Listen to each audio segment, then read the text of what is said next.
Hi guys, good afternoon.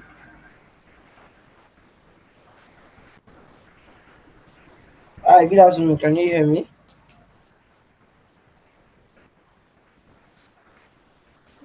Good afternoon. We can hear you. Yeah, no problem. Okay, so welcome to another live coding session.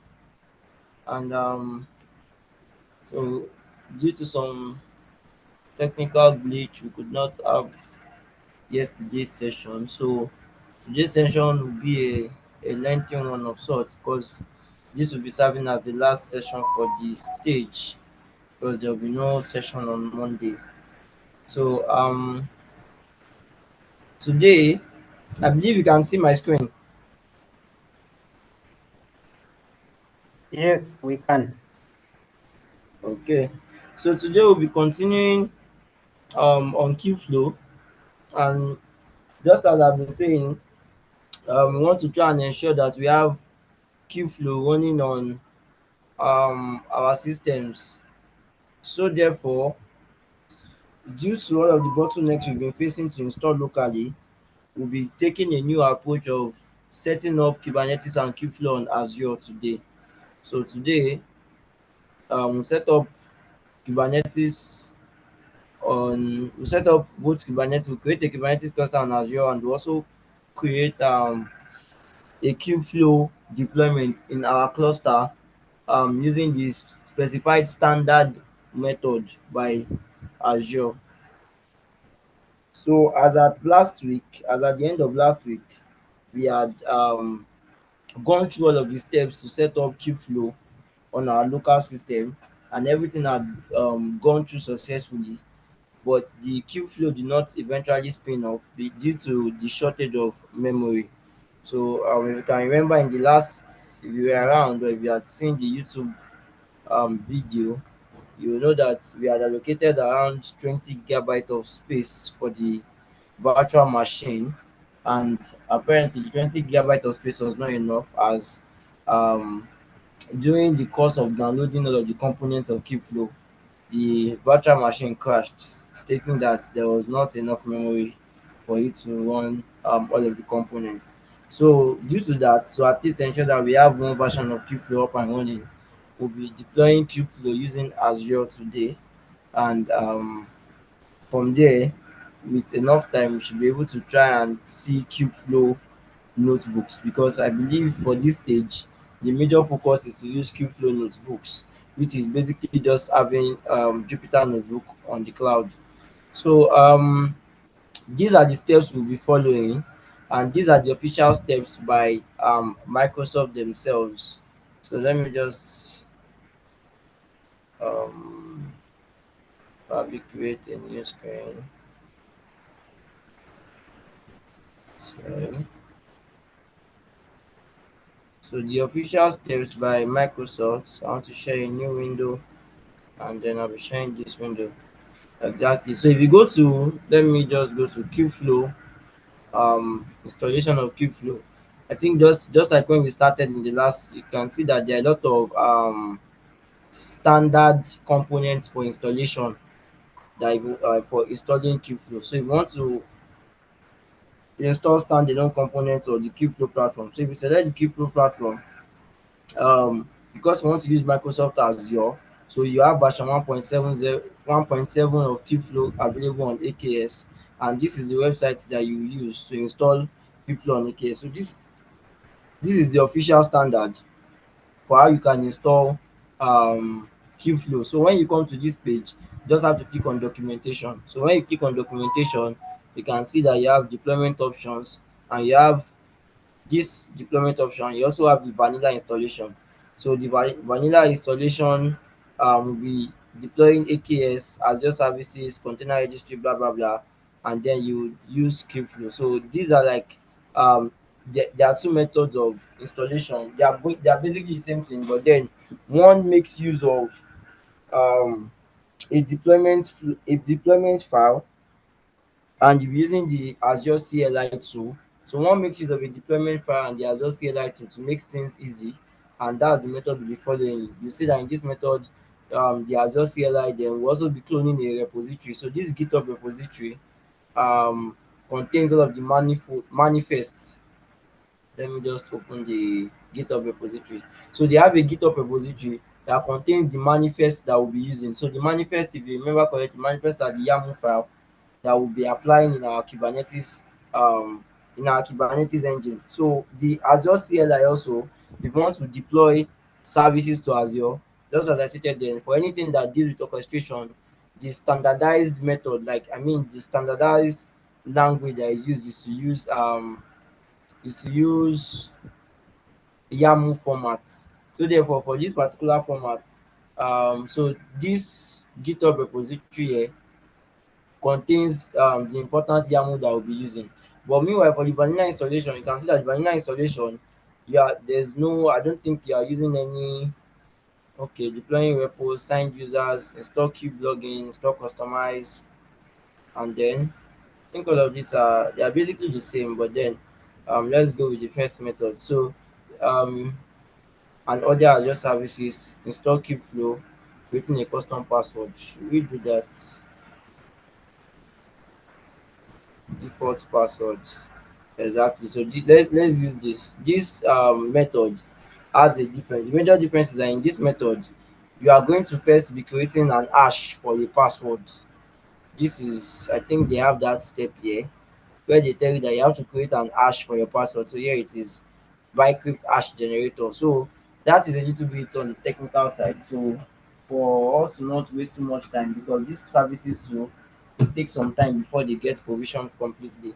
So let's just use the vanilla installation. And the major difference is that for the vanilla installation, you'll be using the um default password for Kubernetes. So there's a default password for Kubernetes, and that's what the vanilla installation provides to us. So this here is my Azure portal.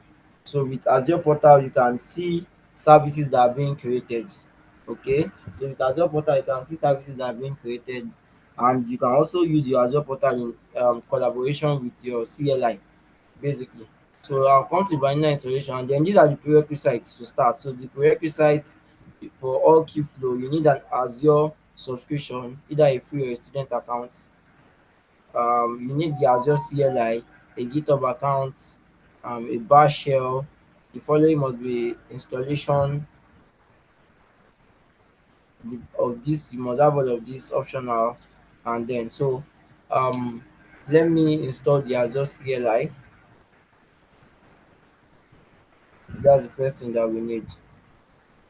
So the Azure CLI, see the center, blah, blah, blah. So if you want to install the Azure CLI on Windows, so this was 7th 2024, blah blah blah. So this is the latest version. So let us just download the latest version for Windows.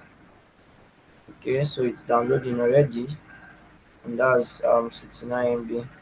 So I used to have a version, but then that was not the latest one. So I just try to ensure that I'm waiting for this session to just do everything online, so everyone can just follow alongside.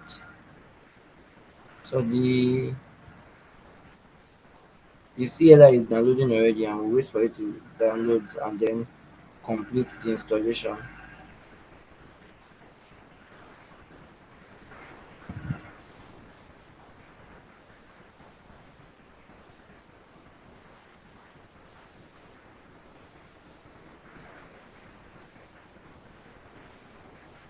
Okay, so I think that is downloaded already. So let me perform the installation.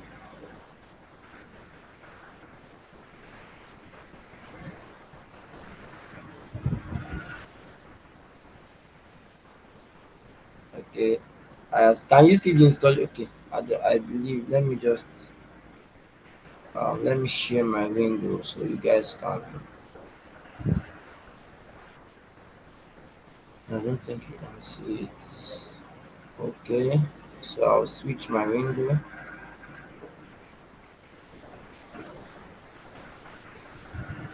to my entire screen. So exactly. So this is the installation. So install this with administrator access. Yes. while that is installing, let's look at the next prerequisite. So a GitHub account, this is settled already. Then a bash shell. So the following must be installed: customize and cube login. I do have customize and I do have cube login, but as we go through the steps, the installation of those tools will come into play. So the major thing we need to get started is the Azure CLI tool. So let's wait for that to complete successfully. So after that, um, construction project, AKS environment. Okay, so we need to log into Azure.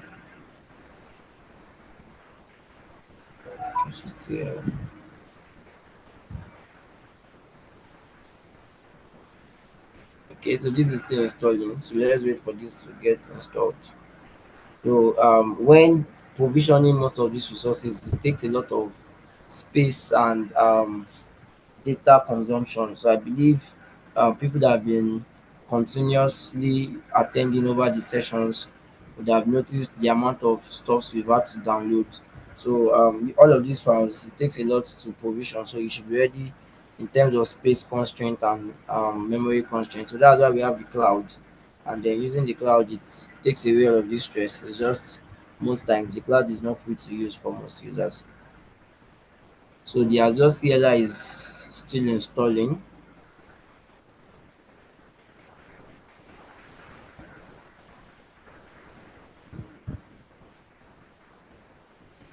Okay, so we're cloning this module, and these are the steps.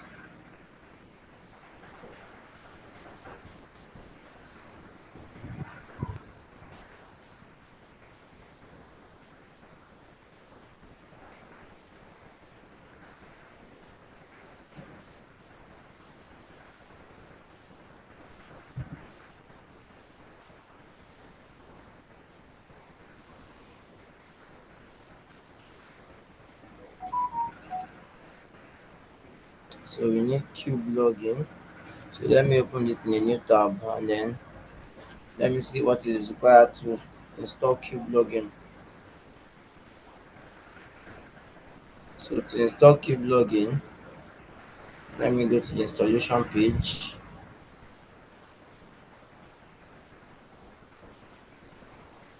So this undo using the Azure CLI.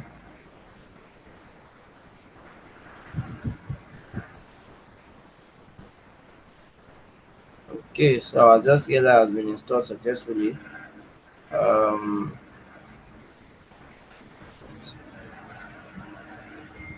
Cube login. So let us try to use Chocolatey to install Cube login. So I'll come here also to my, let me open up my PowerShell on my terminal as an admin. Okay, so this is the command to install Cube login. So this package is Chocolatey package installer, and I believe by now you should know that there are a lot of package installers available. Okay, so accept licenses for the package. Yes. So it is downloading the Cube login package now, and then after successful downloading the package, it will install it for us.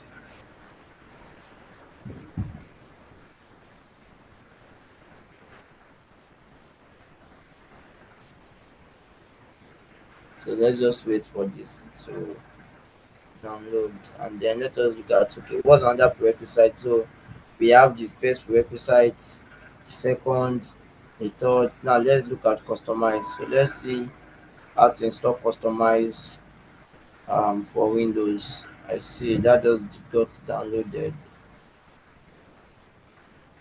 Okay, let's follow, let's confirm. Appropriate for your computer.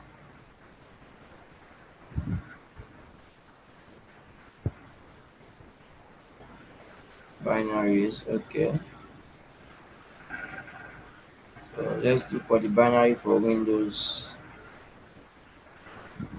customize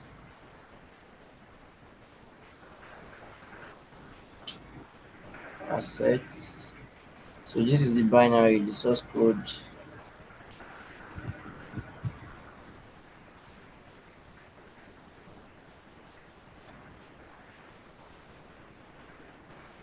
So I believe you can see my screen.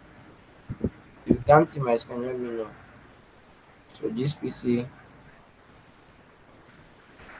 so I'll create a new folder. I'll call that customize folder. Okay. So I'll call it customize. So what will happen is I'll copy what I just downloaded. So let me go to my download folder. This is Control C, and then I'll paste this into the customized folder. Okay. So what this does is that just before okay, Windows terminal. Yes.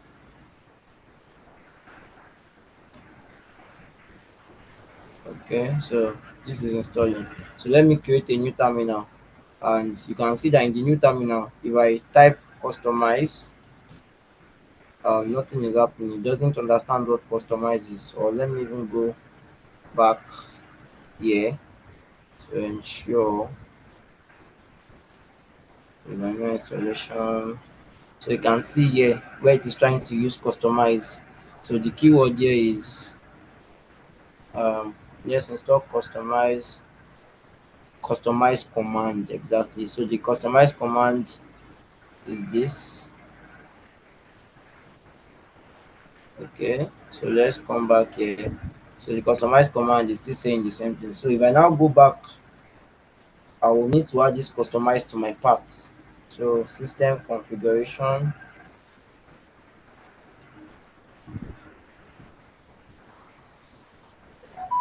Okay, no, not under system configuration. Call it environment variables. So we'll come here, click on environment variables, then we'll come to the system variables. So we'll come here under parts. We'll say that we want to edit parts. And then under part, we'll just select a new part. We want to edit a new part, and then I'll browse. So now I'll go to my local disk C, my local disk C, this PC, and then under my local disk C, I know that in the customized folder, that is where the customized binary is. So I'll click on OK, OK, and then with this, customize should have been added to my part. So if I come back here now, um, because of the time it takes, I might probably still say okay. So let me close this and then create a new terminal and then try customize. It's still saying there's an error. Unless this is not the binary that we are meant to use. So okay, let me try this. So open this in terminal and then I see.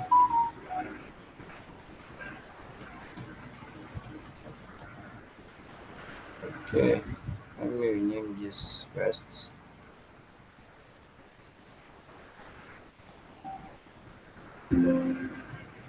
So customize. Excuse me, sir. There's someone who is requesting for access. Oh, I see. Yes. I think it's the same person. Might just be his network. But yes, I have accepted him into the. Okay, so yeah, let's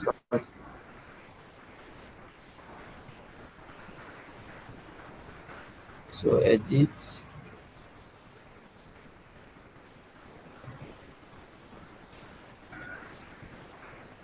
customize, and now let's go back to the shell. Let's see, still the same. Okay, let me try to rename this. Let me copy Control A, Control C, and then come here, Control V.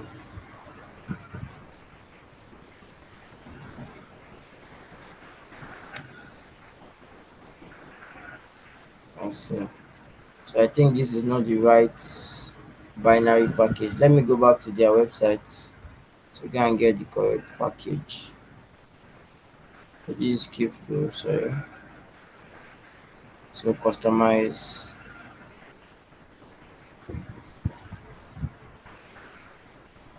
assets. Okay, so this is the customized that will work for Windows. This was released on April 4. So let me download this. Although this is not the recommended version, AMD. Let me get the AMD 64. Okay, so this has been downloaded. So I'll extract this now. Exactly, now we are talking. So I'll extract this here. Okay, and now I'll copy this particular file into the customized folder that we created previously. Okay, so now if I come into this terminal and do this same stuff, dot customize. Exactly, so customize is working. So if I don't include this also and do customize, it will also work exactly. So I believe, um do you understand what I just did? The way I added the customize to parts and to ensure that it is working. If you don't understand, I can just do a brief recap.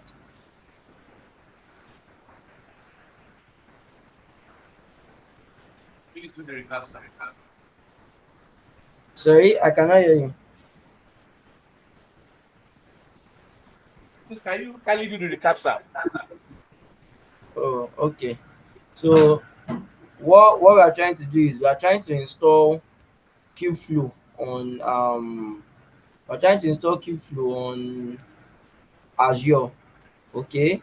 So with what we are trying to do is we are first going through all of the prerequisites that we need for KubeFlow for this because we are following the steps from their official documentation page. So they have this prerequisite section here where they list out all the things that they expect you to have installed on your PC before you start um, following this process. Okay, so the first thing is the Azure CLI, and I installed the Azure CLI using Actually, I'd wish that um, you see AWS as an example, sir. But it's what.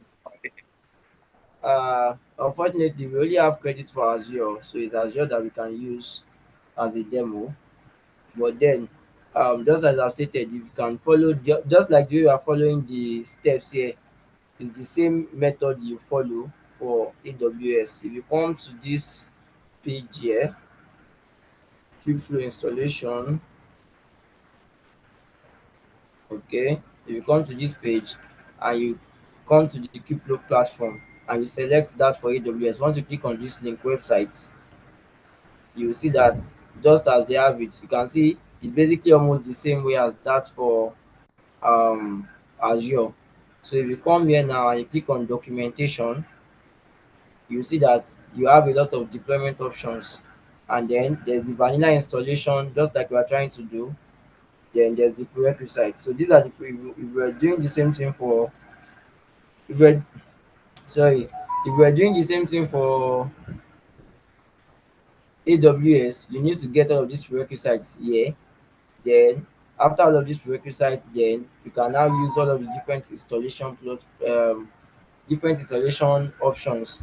So after you finish the prerequisite, then you create an EKS cluster using EKS CTL. So when you are done creating the cluster, the next thing is these are the type of so you can deploy using Terraform, you can deploy using manifest. So if you don't have Terraform, I suggest you just use manifest because manifest will just use a lot of things that you have on your system already. And then you can also do RDS and S3. So Redshift and S3, you can do this to also install your KubeFlow. So these are a lot of different stuff because Amazon has a lot of other components that you can add to your KubeFlow. So if you want to add um, Amazon Cognito, RDS, and S3 to your KubeFlow cluster, you can follow this guide. But the best guide is to just follow this vanilla installation with manifest deployment, and you'll be good to go. So it's basically the same thing as what we are doing for Azure. It's just that the platform is different.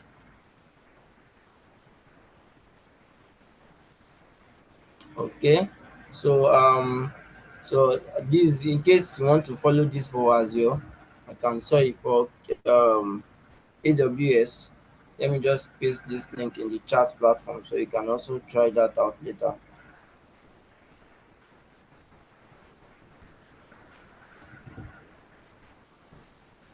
So that's the guide for AWS. Okay, so where were we exactly? So we are done the Azure CLI. It was the aspect of installing customize. So to install customize, what I did was if you go to their, this is their, okay, let me go back one step.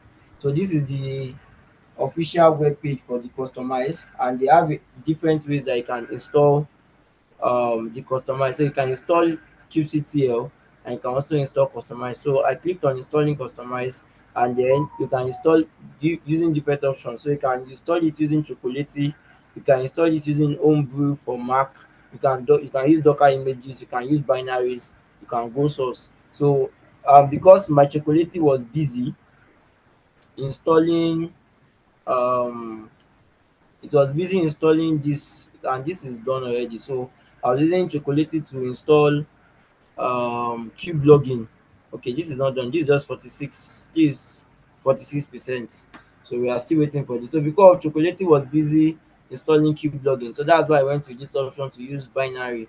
So if you click on the binaries, you can see that binaries for Linux, Mac OS and Windows are published here, and the following script detects your OS and downloads the appropriate. So if you want to use this option, so you can use this option to download the binary. But then I just decided to come to their release pages, and on their release page you can see that they have customized for different versions. So anytime you want to download the binary and they're taking you to a GitHub page, most times all you just see is you come here and you see a lot of different binaries. You just need to look for the one that is for Windows.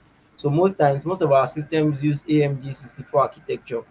So it's in very rare cases that you have to download the ARM 64. But then I think there's cross compatibility now. But to be on the safer side, you just download the AMD 64 option, just like I did there. I downloaded the AMD 64 option, and then after downloading it, I just extracted the exe file, and then I added the exe file to this folder. Sorry. So the exe file, I added the exe file to this folder, the folder called customize. And the reason why I added it to this folder called customize is because I had previously added this customized folder to my parts.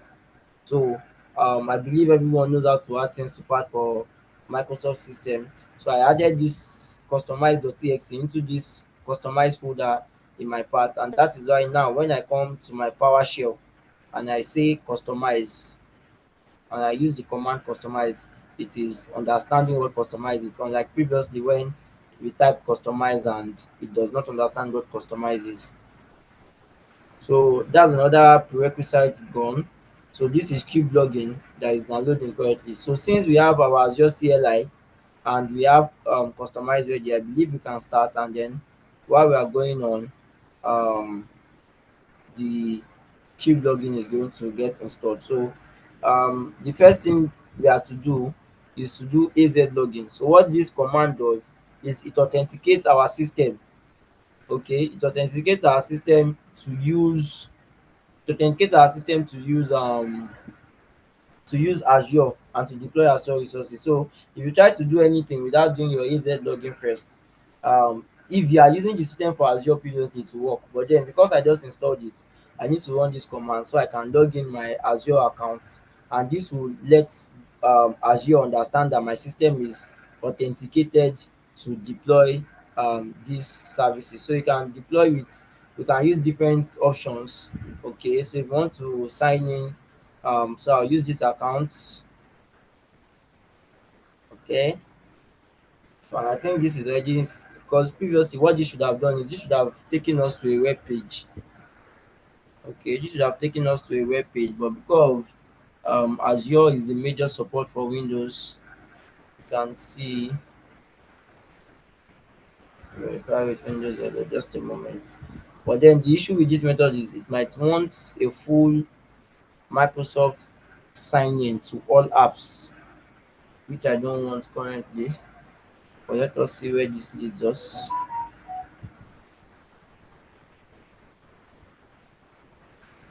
So while this is loading, let us check our cube login. So cube login is still downloading. So it's at 62% already. That's quite slow. Okay, so I need to log in.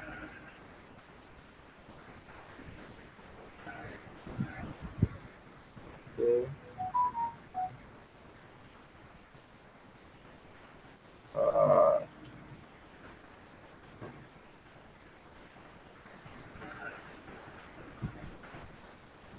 why can't I remember this password?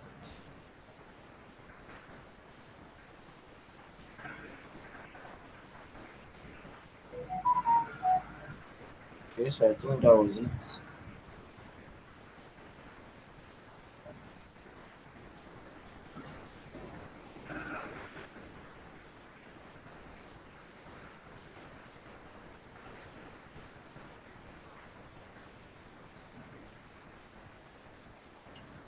Okay.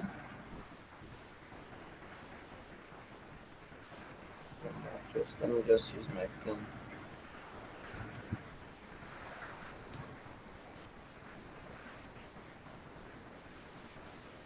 So we just have to go through all of this login process. This is because I'm trying to do everything from the scratch. So if I had gone through all of these processes before now, you would not have to do an AZ login um, anymore. But then let's see, saving tenant and subscriptions. But then this is an update, I believe. Previously, what should have happened is that they would have brought us to an Azure page just like this, because this is my Azure portal. So if you had said AZ login, so AZ login will direct you to Azure portal, and then with your Azure portal you can log in directly into your Azure, and then um you provide those credentials, provide the credentials that you need. Error code, I see.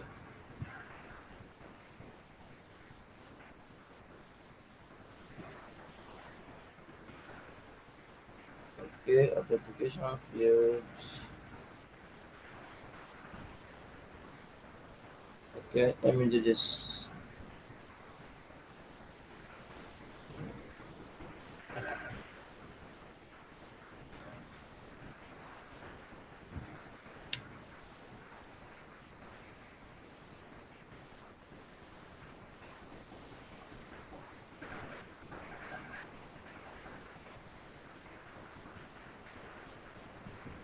All right, so um enter from no changes. I think this there is subscription.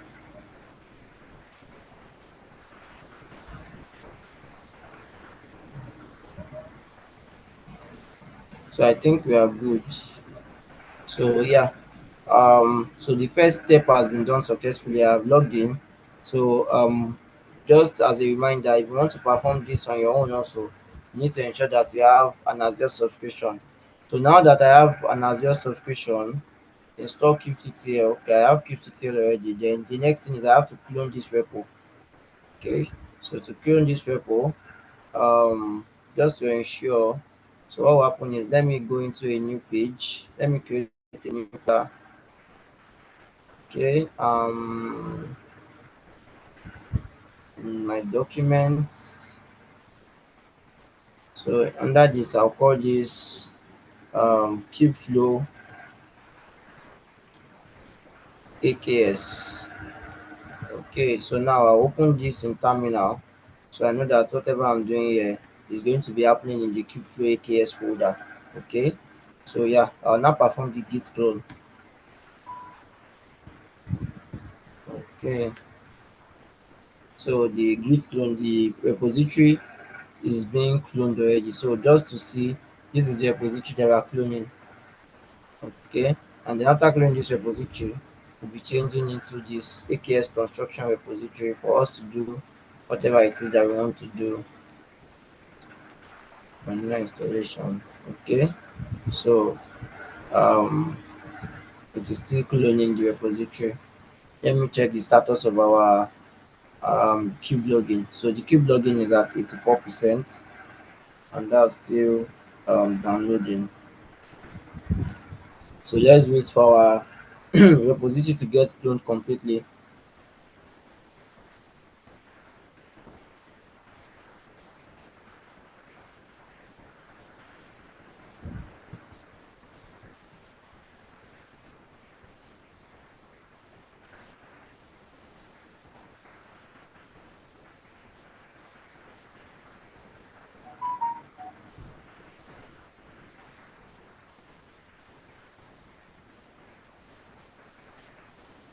Okay, so um 0%. I don't know. I think is the bandwidth is taking quite some time. It shouldn't be this slow.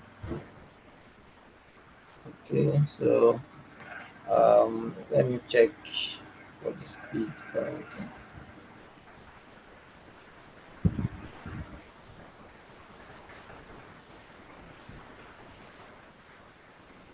Yeah, this is quite slow, and this is why it's taking quite some time.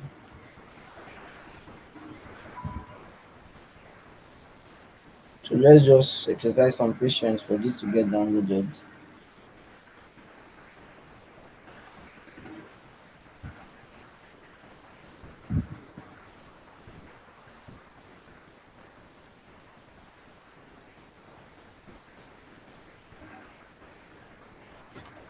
So 4% already.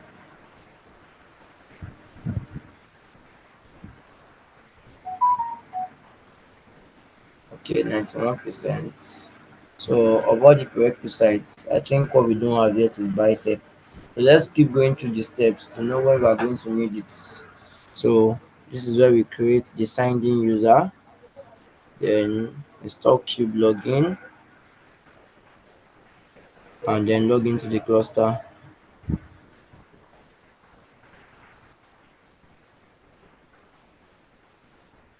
I see.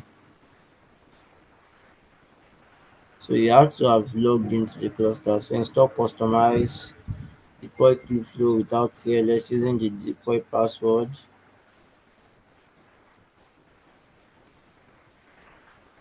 I see. So once the command, then KubeFlow. So this is basically what we are going to do. So um it's not a lot of process actually. Once you are ready to bear the cost of using yeah, this is an issue of network bandwidth. So let's just hope it's faster now. Just 97%.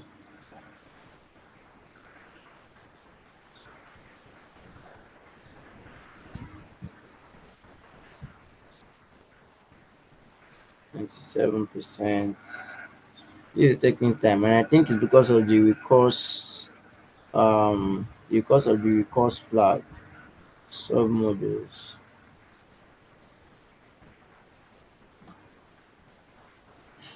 So that's basically all. So when are we using the bicep? I think we're using the bicep in okay, we are not even using bicep here. So you only require bicep when you are deploying with TLS. Deployment vanilla to manifest vanilla. Okay, port forward ingress. I see local hosts.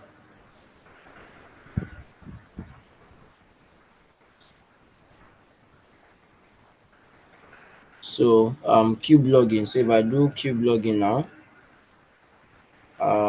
you can see cube login has also been installed. So all that is left now is for us to clone this repo, and then we can get up and running and get KubeFlow to start.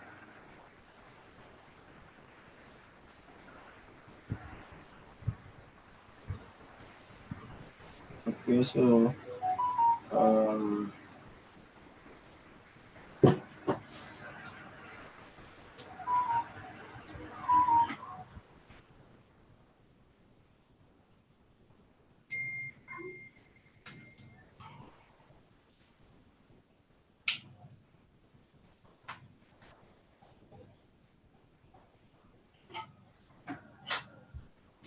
The Bluetooth device is ready to pair. The Bluetooth device is connected successfully.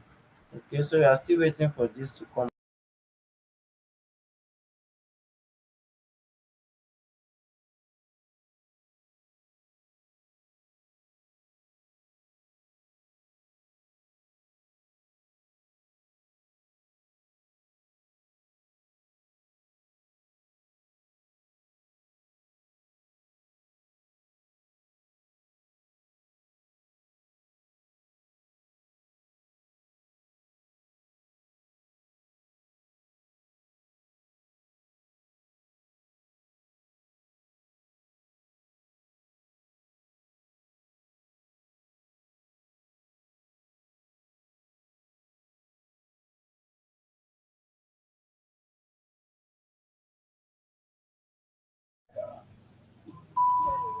Let's just wait for once this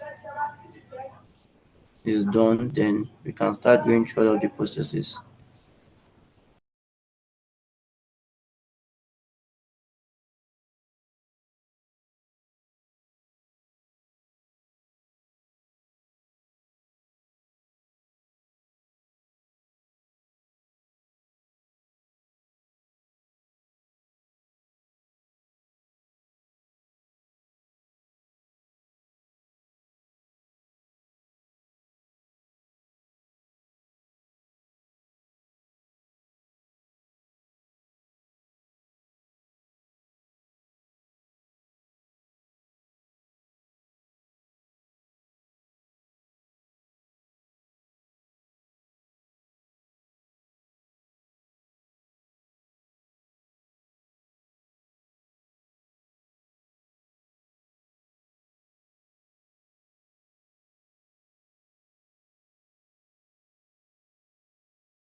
Okay,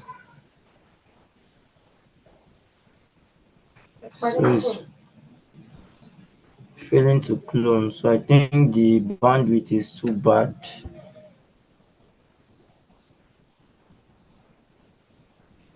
Okay, so I think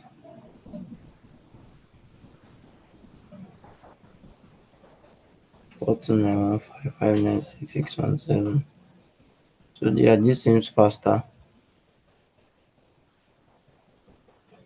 Let's just hope we can get this up. Let me even check. Okay, this is the folder, and then some of them are getting downloaded already. But then if the folder, if the cloning does not work, we can try to work our way around it. Can try to work our way around it, but let's see while we wait for this. So let's go back to the steps. So let me just do an overview of all of the steps that I've been performing and ones that will still perform, and then just give a brief overview of everything that we're doing. Okay, blah blah blah. So we have done the login step. So this was what authenticated our system to use the subscription. And then the next thing is, this is for people that don't have kubectl. So if you come to your shell about it, okay, seems then if you come here and you type kubectl on your shell, sorry, ctl, and kubectl is not recognized, then you have to run this second command. So this means that kubectl is not installed. So what this does is it installs kubectl on the system. Let me place this on battery saver. Yeah, so this installs kubectl on the system for people to use. Okay, because kubectl is the only approved way for you to communicate with Kubernetes cluster.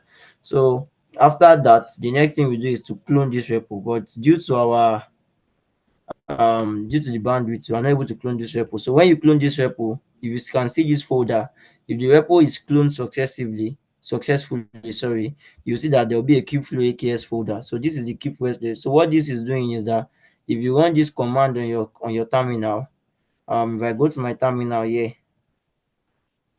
so you can see that I'm in the first KubeFlow AKS. So if I run this command and you cd KubeFlow AKS, and you can see now that there are two KubeFlow AKS because you are just like changing a folder structure. CD means change directory. So if you can see that in my document, I have a directory that I named KubeFlow AKS, and inside that directory there's a KubeFlow AKS where the modules are.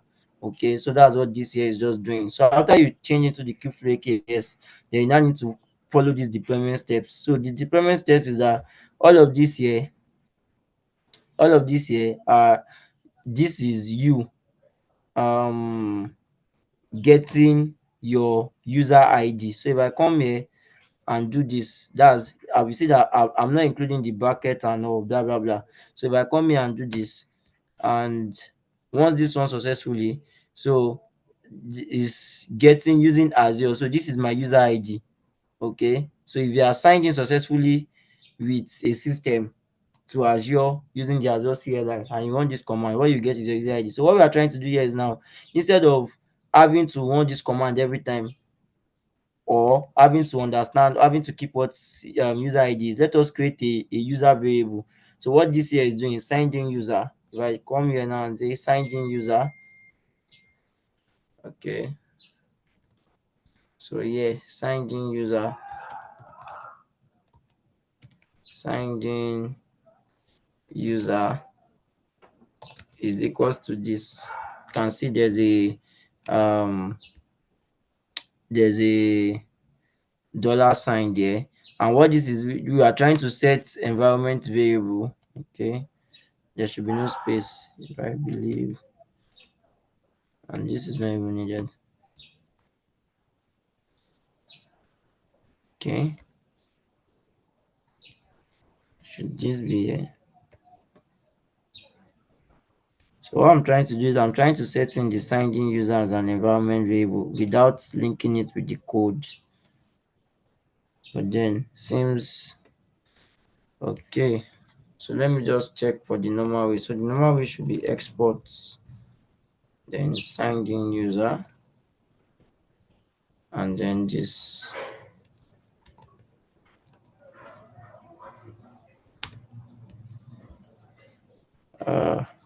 Has the bash been changed? Okay, let's just check this online rather than wasting so much time. Exports environment variables Windows terminal. Okay, blah blah blah. Okay, that's I see. These are too much. So sets. This is not what I want. Exactly. So okay, there should be an equals to sign. So export signed user is equals to this. Blah blah blah. Okay. So set.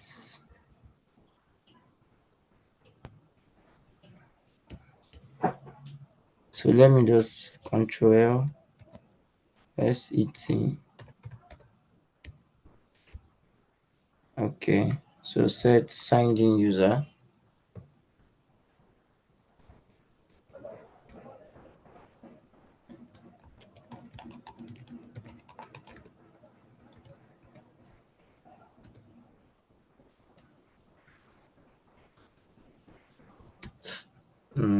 Signed in user.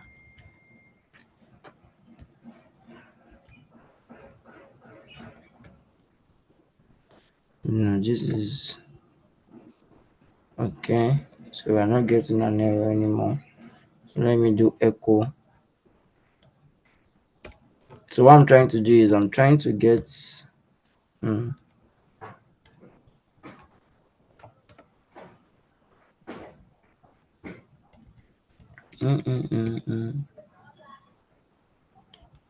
Still saying the same thing. I see.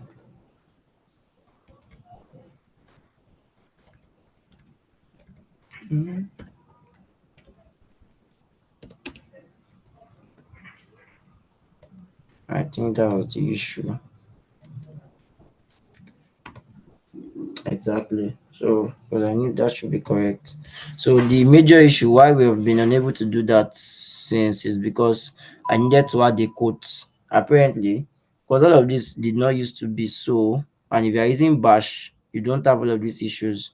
I mean, all of these commands here, they look like commands that were written for people to use in a Bash system.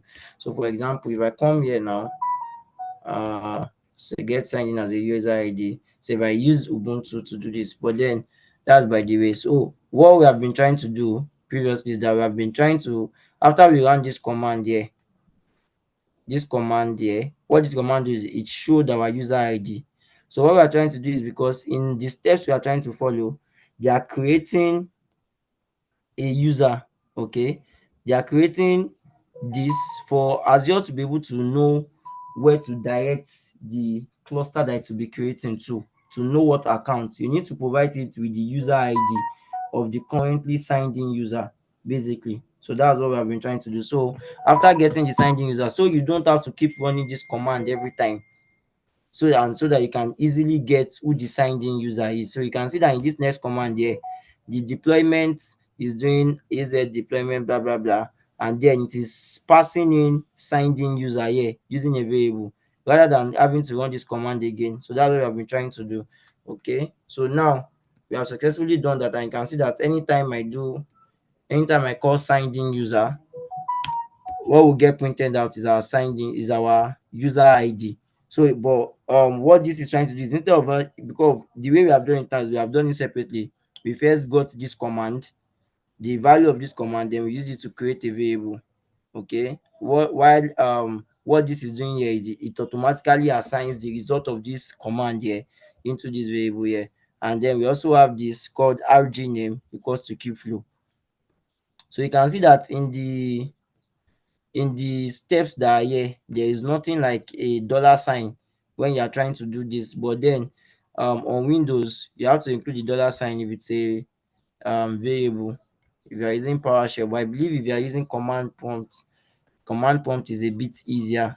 So if I try to do this now, I'll still get the same error that KubeFlow is not recognized. But then if I come here and enclose KubeFlow in these quotes, and I say equals to, and now anytime I say what is RG name, it will tell me that RG name is KubeFlow. Anytime I say what is signed user, it will tell me that signed user has this particular ID.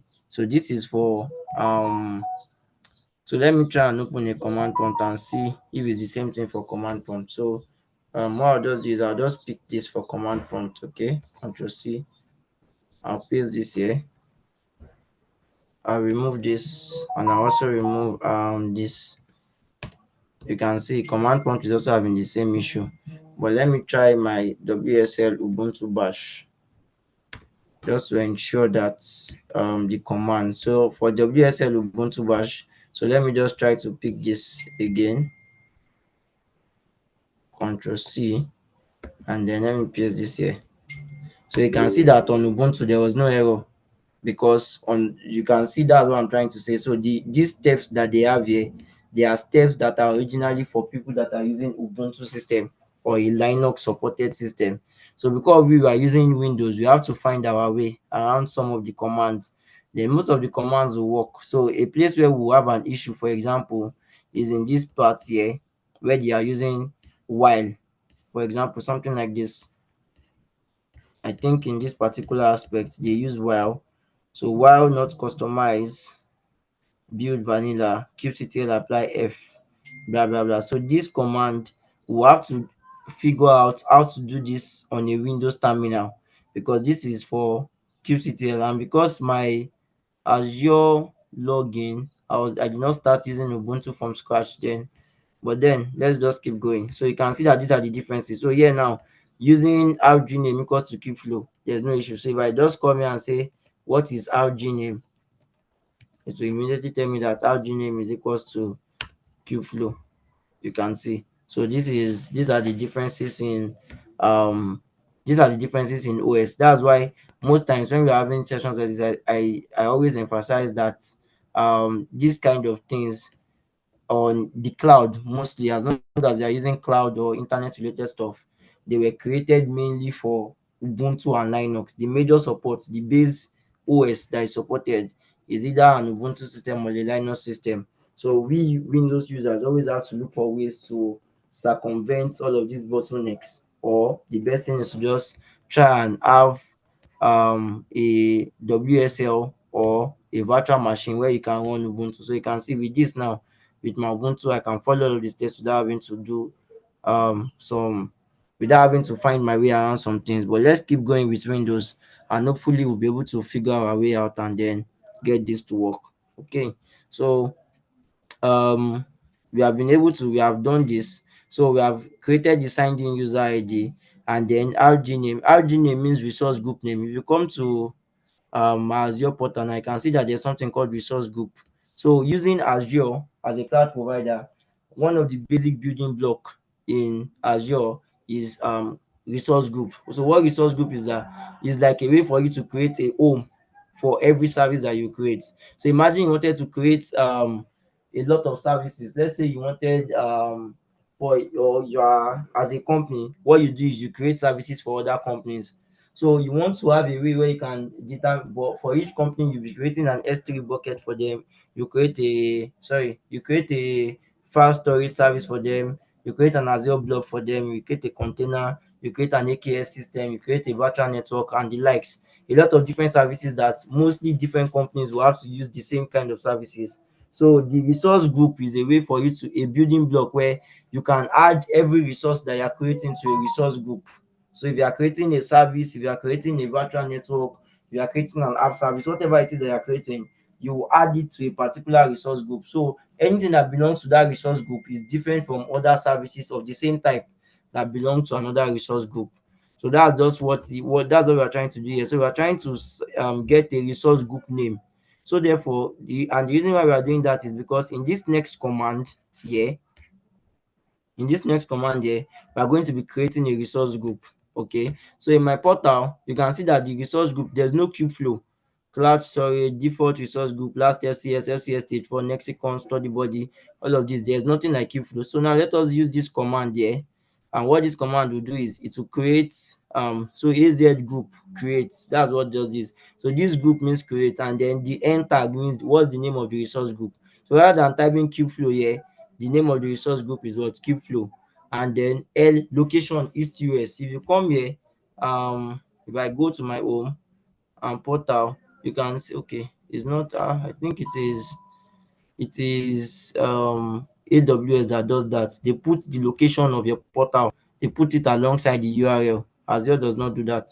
So but different service providers, cloud providers, they have a lot of different locations where they have a lot of servers where you can provision your services. So let's say you are someone that you are someone in you are someone in Africa, for example, and you want to provision a service. So the reason why they are provided you with different locations is that they want you to choose a location that will be closest to your own location. They cannot have servers provisioned in every country, in every state, in every province, in any region. That would be like too much. That would be too much costs for them to implement something like that. So they have chosen strategic locations where if you are in Europe, for example, if you are in Africa, for example, the best thing to choose is to choose somewhere from Europe. So you create a resource that is somewhere in Europe, Europe West, because it is closer to Africa. So therefore, the amount of calls or the time that to take for your calls to get response will not be as long as if you are creating it in East US like we are doing here. So if I type enter now, with this, since Sir, we please, are does this determine cost?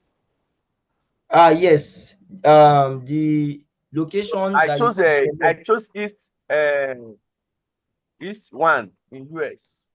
yeah, is US one, as long as the location is the same. In I think it's for AWS where they have East US one, East US two, East US three. Okay, but for Azure, I think they just have East US. So the depending on the location you are selecting, Yes, one. East US one, yes, that's for AKS. AWS. That's So this for time Amazon. cost, sir, location. Yes, not in all cases. Okay, if using a location will be more expensive, AWS will let you know. Okay, that's why before you start provisioning resources, it's always best to like have done your research. Okay, because if you provision the resources, there are some locations, I think depend, some locations have better latency than others. So therefore, if you if you provision a service into that location, it will cost a bit more than it will cost if you deployed it in another location. And in other locations, so there are some other locations where if you are trying to deploy a service to that location, it will fail because those locations are congested. Like a lot of people use those locations. One of the example is East US. East US is a very, very congested location. So it's possible that you might want to deploy a service to East US and it will fail.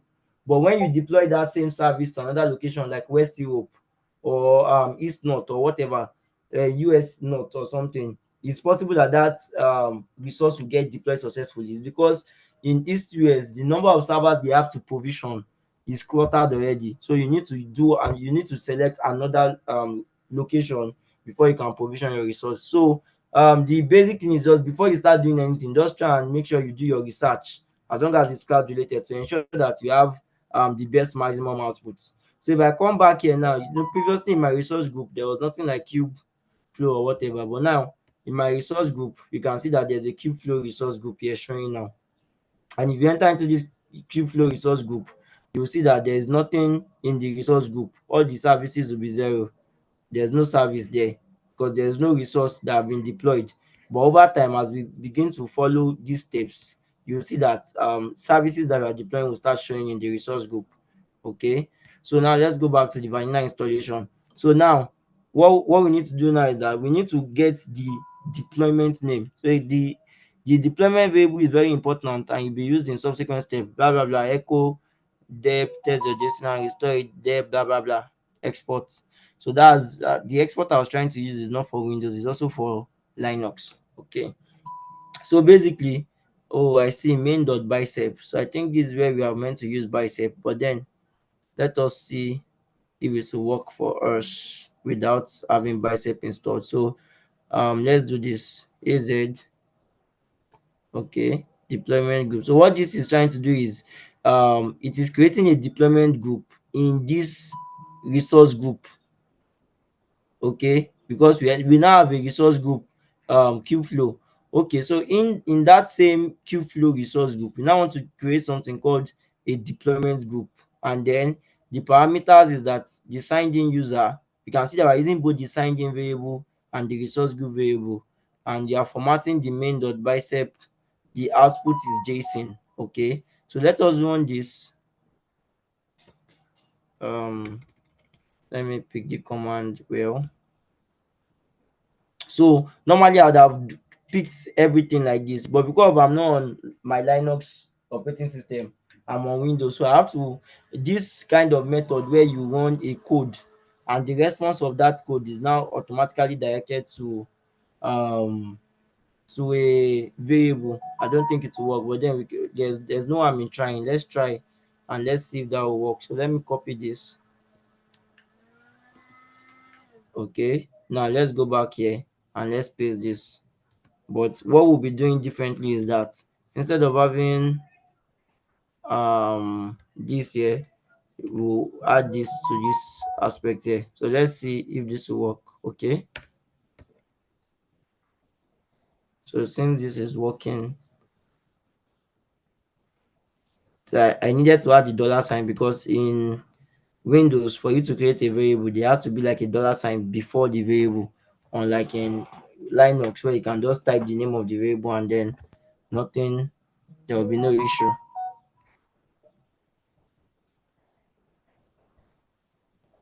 Okay, so this is taking some time. So what's happening is that the deployment group is creating a deployment group in this resource name, and then the parameters is that the signed in user is this signed in user, and then main.bicep. So the file, so this is where I think we are going to have an issue because I don't think we have the file yet. So let me check as well AKS, and let me see if there's something called main.bicep.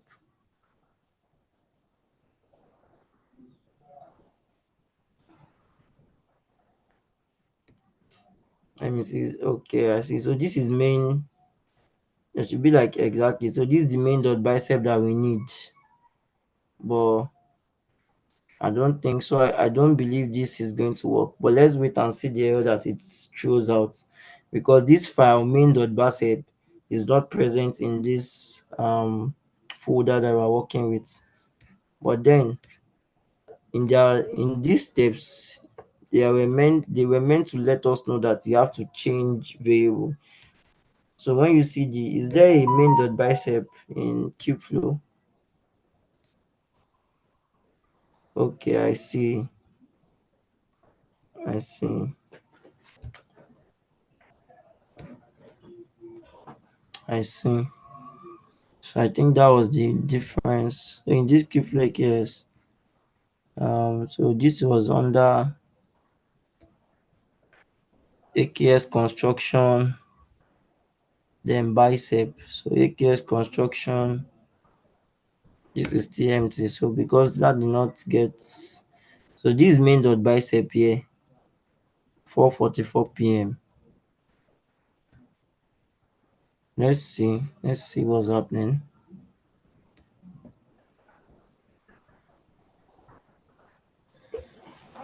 This is taking longer than I expected.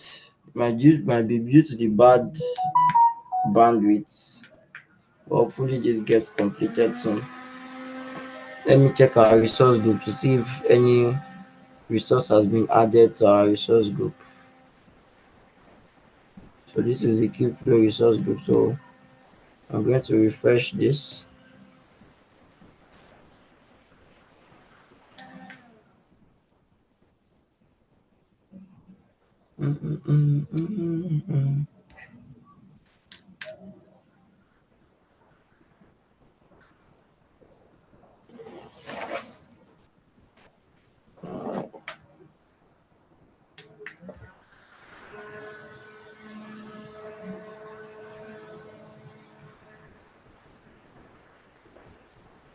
Okay, so the network is really. Let me see if I can toggle it. So you guys should just, in case that might cause like me to disconnect from the meeting and then have to join him back, because this is too slow and then it's not allowing us get anywhere, because this should be up already. So let me just toggle my airplane mode and then I'll join you guys back in a bit.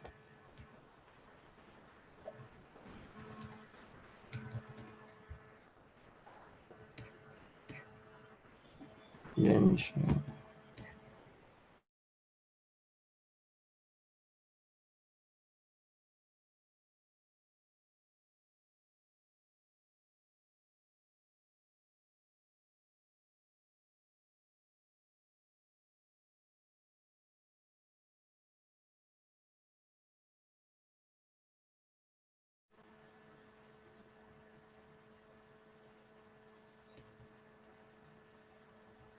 can you guys hear me?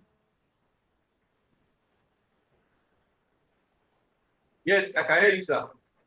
Yeah, we can hear you. Yeah, so let me continue sharing my screen then, and I hope that was able to. Let me end this.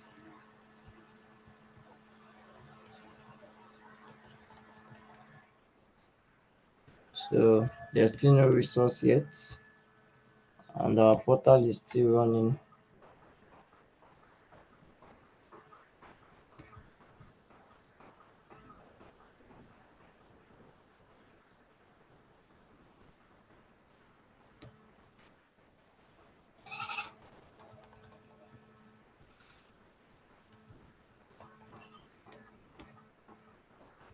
Let me try to do this.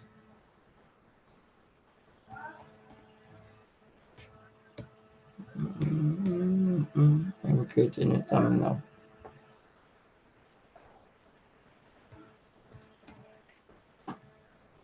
So this is like, okay.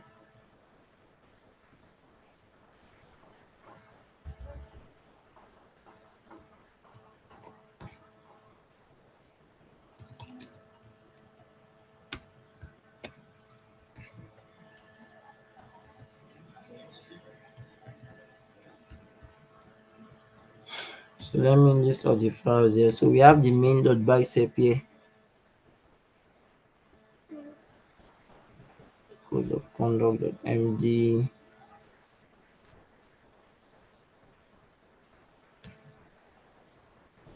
But then this one is not.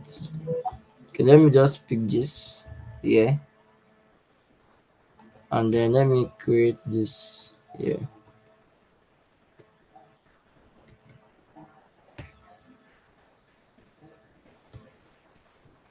So let me know if the syntax is what is causing the error. So let's do this now.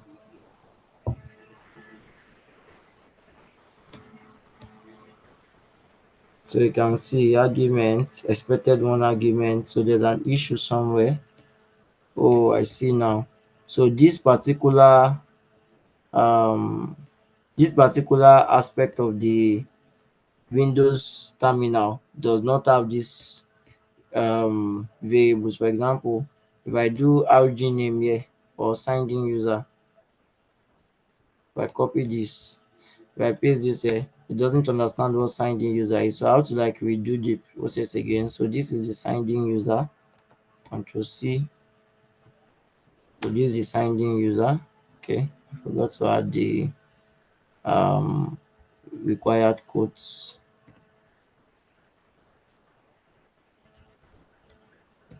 So this is signed in user, and then the resource group name is KubeFlow.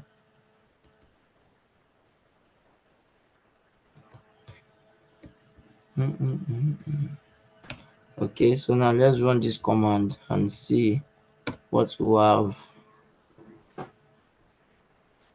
because it is being used by another process. I see. So that file is being used. Let me try and stop this, and now let's try it again.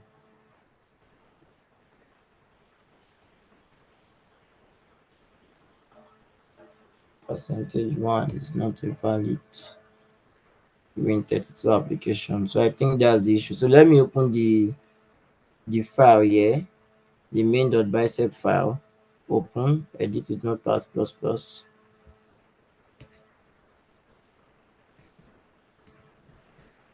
Okay, not now. So you can see that this main.bicep is definitely not complete compared to what we have in this repo here.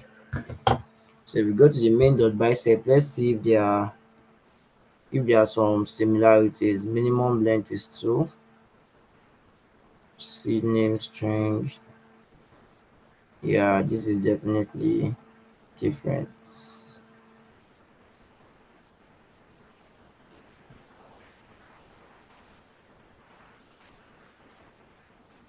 So some things are different. Param name seed string.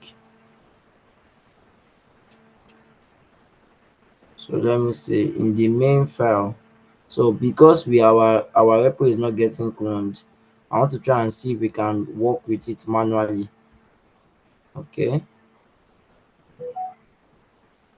I want to see if we can work with it manually.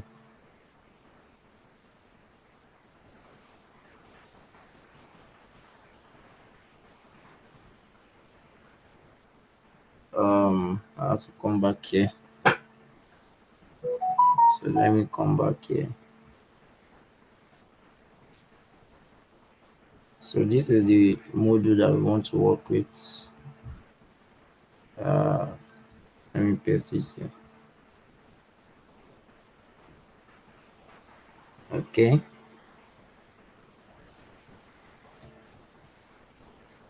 So this is main.bicep exactly. So under main.bicep, so you can see that, okay, 73. So I think this is actually complete. Control C. But let me, just to be safe, let me save it again. 73. So Control S. So now I'm sure that this is the correct file. So let me try this again. Yeah, still the same issue, %1.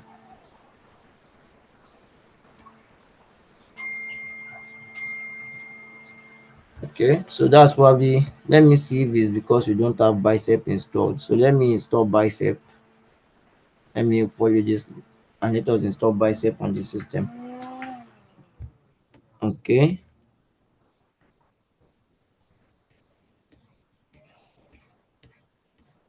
bicep extension, automatic, Azure PowerShell, manual. Okay, so to install manually,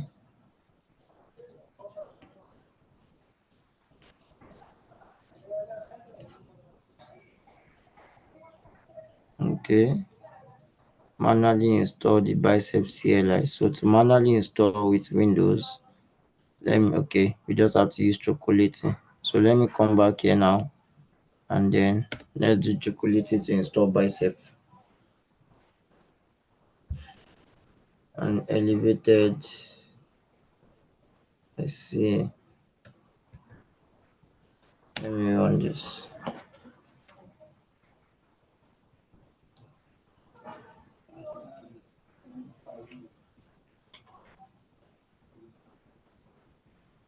So bicep has been downloaded, and with this I think our network might be fast enough to clone the repo. Let us try to clone the repo again. Vanilla, then git clone, Control C.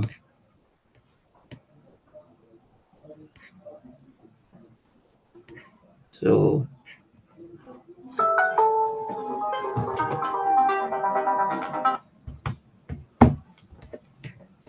um let me create a new terminal here. Okay, I think the network is having issues again because it shouldn't take this long. So let me delete this repo here first. Okay, and then let me open it again in terminal.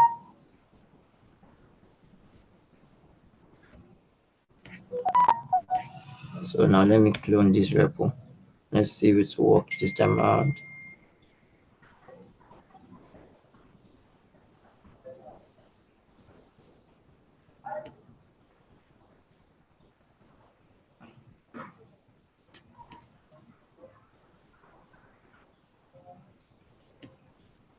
Okay, bicep did not install because I don't have enough permission. So let me run terminal from admin and then let me repeat this again. So choco install bicep.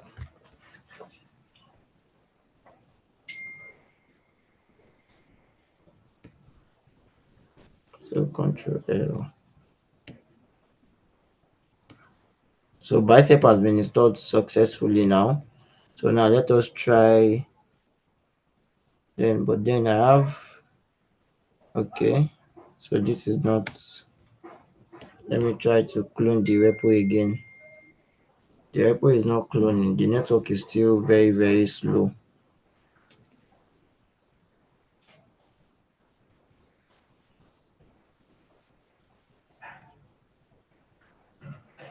Okay, this will be faster actually. I don't know why it's just taking so much time.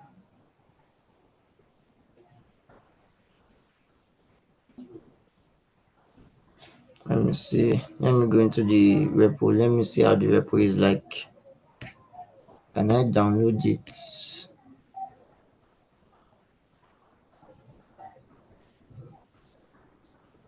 I see.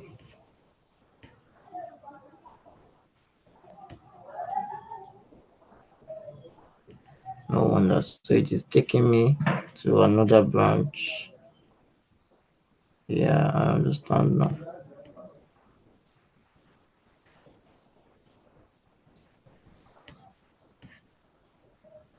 Let's see if we can download a zip format. Wow, 5 MB. Yeah, so I think we'll just use this customize key.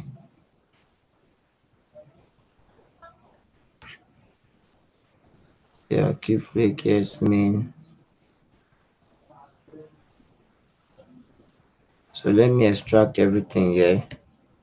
So that's folder. Browse.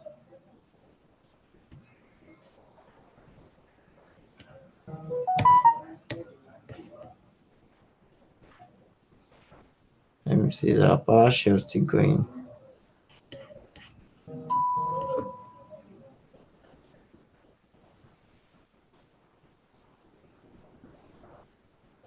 Let me just, okay. Let me create a new folder here. So Control N.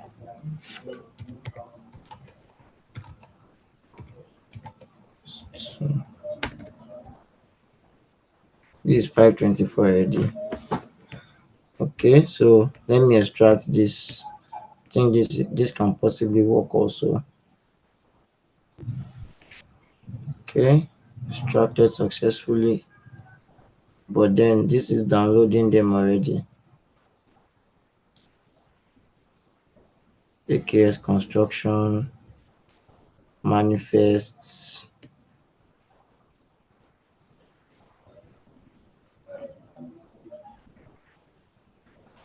So let's go back. What is it? This is what we are trying to do. We are on this step here.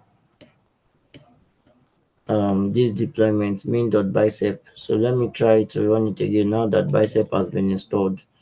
So I'll go back to Windows PowerShell.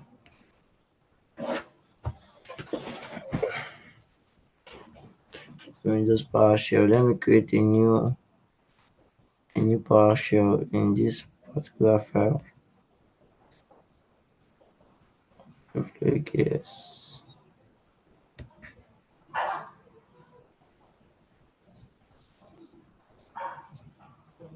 Okay.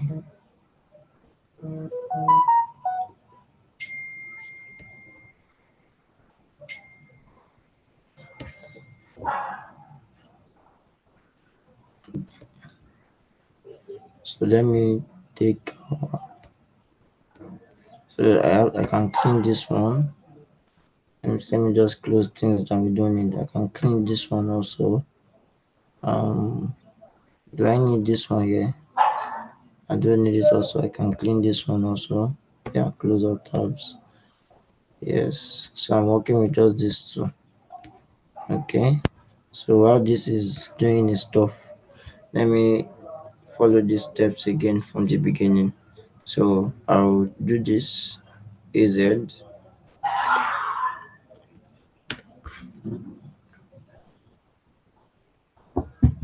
Okay, so these are user ID. So I'll pick this Control C and then signed in user.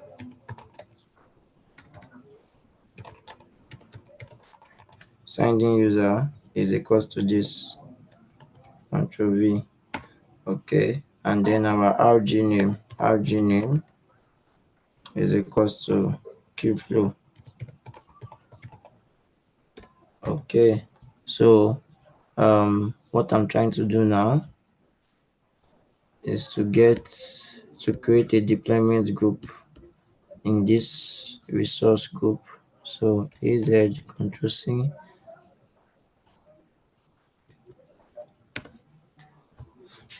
Okay, so we are still having the same error.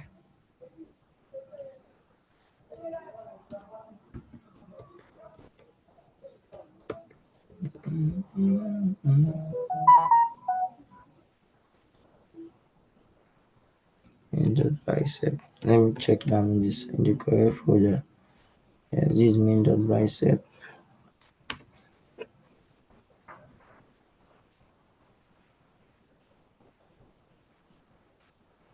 Okay, let me see if we can get this online.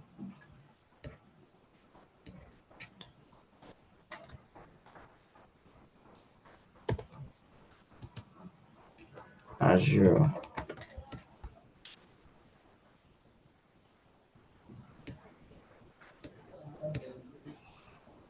Okay, so this is a popular error that they get this error when they are trying to create a deployment group. So let us see if they're able to fix this error online.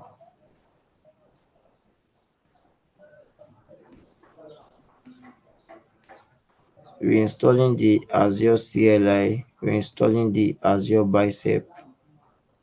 I see. So this is still an issue with Bicep. Let me check that.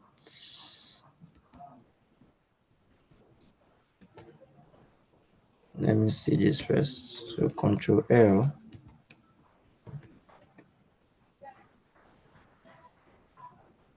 So version.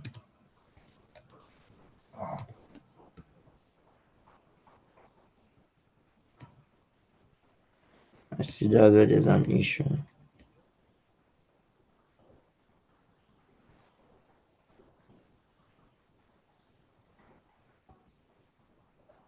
I see.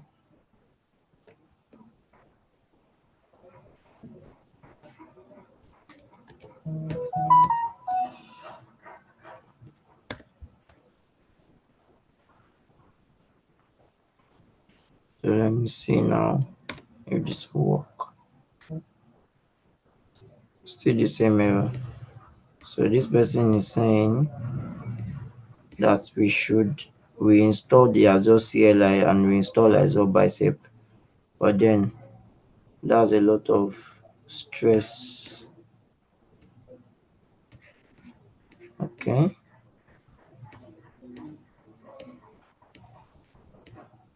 Finally works. So let me check the Azure bin first to see what is happening. So it's 5:30 already. So it's possible we might not finish all of these steps. This will just be the first thing that we do in our next live coding session. User so .azure the bin bicep.exe. So I think this is where there's an issue. So my bicep installation.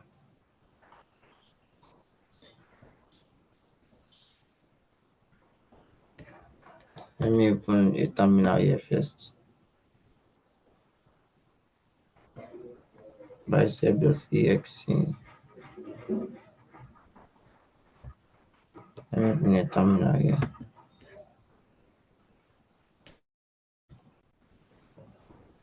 Okay.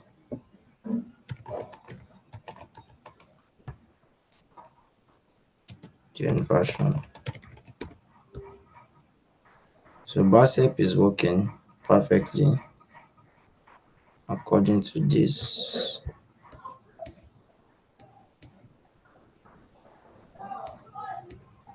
Okay, so if my bicep is working, then why is this not working? Let me close this.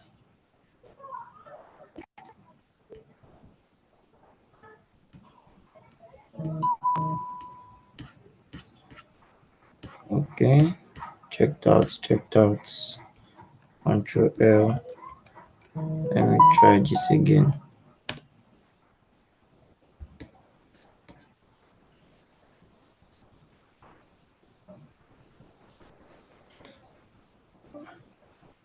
Okay, so I have to redo the same again. So the signed in user. Okay, signed in user. Resource group name. And now let's create this deployment.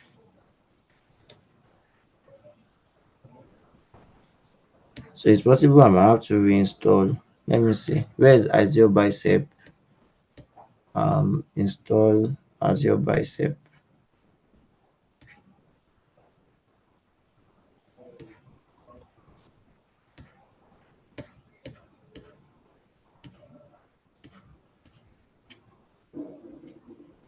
Install manually Azure PowerShell. Okay. AZ Bicep. Let me see it first. I see. So this is where there's an issue. It is not saying bicep. Okay. Yeah, I know what I'll do. Let me just reinstall the Azure CLI.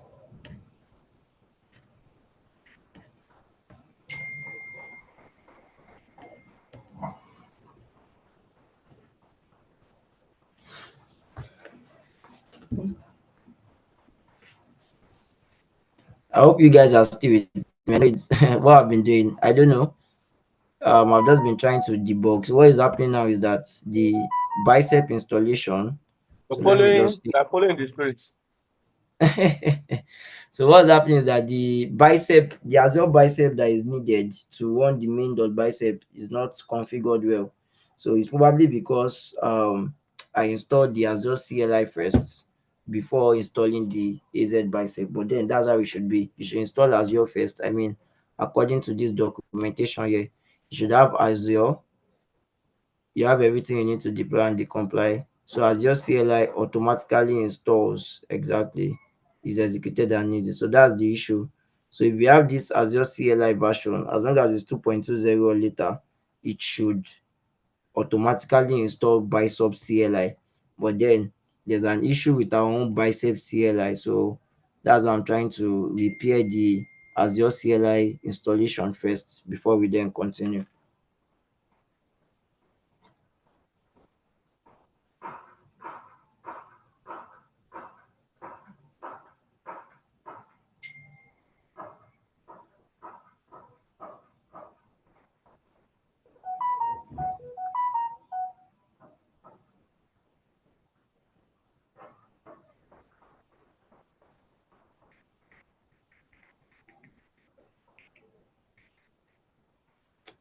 Okay, so I don't know, then now the repair tool is not working.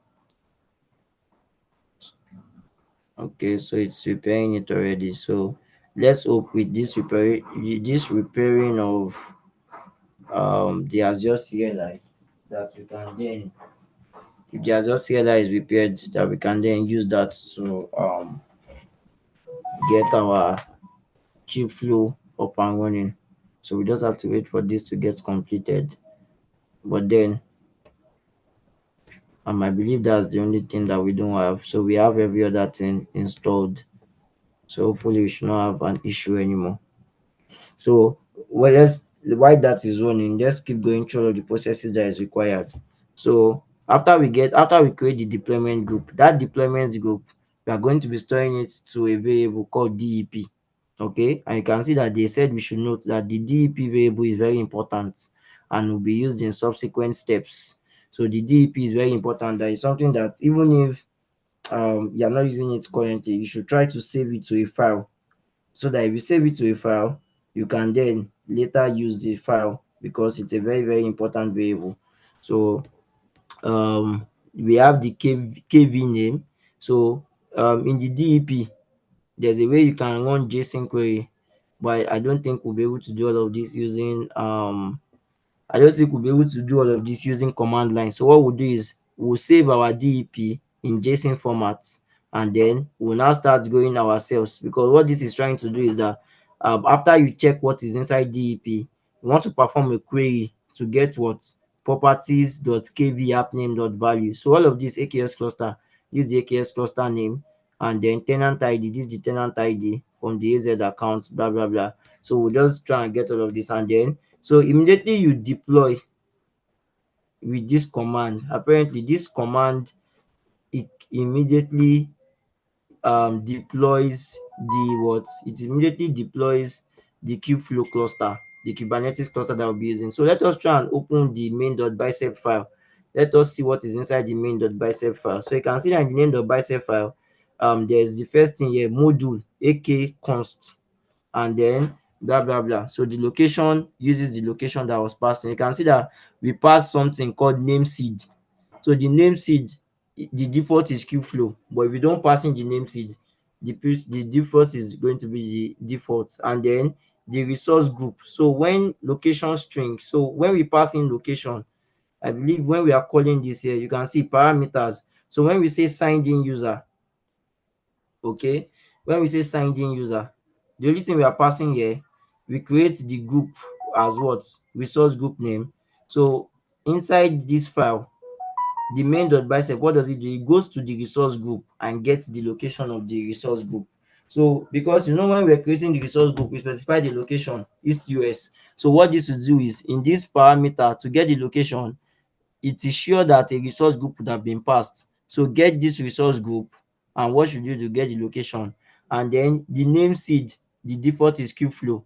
But if you want to pass another name seed, you can pass another name seed here. We can see that the only thing that we are passing here, the only thing that we're creating here is the signed in user parameter. So if we go into the file, the signed in user parameter, you can see that there's no default for it. Those param is like parameter, then there's signed in user. So what's this thing doing? So it's going to create a deployment, and then this is the location, this is the resource name. The resource name is KubeFlow. Are you enabling AAD? Are you enabling Azure role-based access control? What are the registries, the SKU that you'll be using, standard, retention time, blah blah blah. And you can now see that this is where they now create a cluster. So this is the Kubernetes construction. This is what is creating the Kubernetes construction. So this AKS const, this is what you creating a Kubernetes cluster already. So the Azure module that used to create a Kubernetes cluster is called AKS const. So this one is still repairing. So the Azure module that used to create a Kubernetes cluster. So this is just that instead of you writing all of this configuration using YAML or using JSON, they are using this file type that is called bicep. So it is this bicep file type that they are using to create this deployment configuration. So with this, the AKS cluster has been created, and then apart from the AKS cluster, we also deploy something called a key vault. So the key vault, that's a key vault app name. So you can see that in this step here, when they are trying to get the key KV name, so what's happening is that KV means key vault. So there's a key vault app name that is created for your Azure cluster. What key vault does is it helps you to hold secrets. Secrets are things like password, SSH connection string, and all of those stuff. So there are things that are secret that should not be openly available to everybody.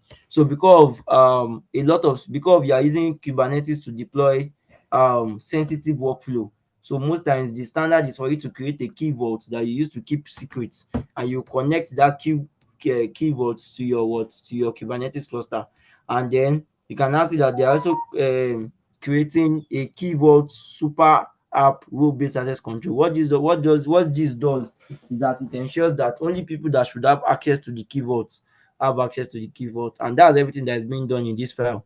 So what this file is doing is that this is the major stuff where we are creating the Kubernetes cluster. So once you call the AKS constant module using this module, you just need to pass all of these parameters, and the Kubernetes cluster will be created for you automatically. So you don't have to this is easier and faster than you using the Azure portal to come and create the Kubernetes cluster. So this one is still setting up. It is still trying to sort out this repairing. So let us hope that hopefully, so once the repair is done, we'll try to run this function again, az bicep function. So if this function runs successfully, then we can know that we can continue with the infrastructure deployment. So let's continue with this. So we already know that a key vault will be deployed. So we are getting the key vault, and AKS cluster will be destroyed. We are getting the AKS cluster, and then the tenant ID. Tenant ID is just the name, is a Azure property for the name of the directory, because Azure likes to use something like directory, because as a person you might have different subscriptions in different directories. So you might have one subscription. One subscription might be for let me use the same example where you are a developer and you work for different clients to help them manage their Azure profile. So if you want to be able to, you don't want to use one subscription for all your clients. So you might have one subscription for one client, another subscription for another client, and you want to ensure that all of them, their services are in separate directories. So the tenant ID is what you use to, okay, this tenant ID belongs to this particular directory, this other tenant ID belongs to this other directory. Okay, so and then ACR is container registry. If you have been following us throughout this live coding session, you understand that for any container registry that you're trying to, for any Kubernetes cluster, as long as it's related to Kubernetes, you also need a what? You also need a container, because everything that you'll be using as an app in your Kubernetes cluster is going to be deployed as a what? As a container. And to create a container, you need a what? A Docker image. And if you remember in the last live coding session, if you had seen the video, if you were present, when we were trying to work with a Kubernetes cluster on Minikube, even though we had the Docker image present on our system locally, it was not able to create a container in the Minikube cluster. That was because the Minikube cluster is separate, is isolated from your local system.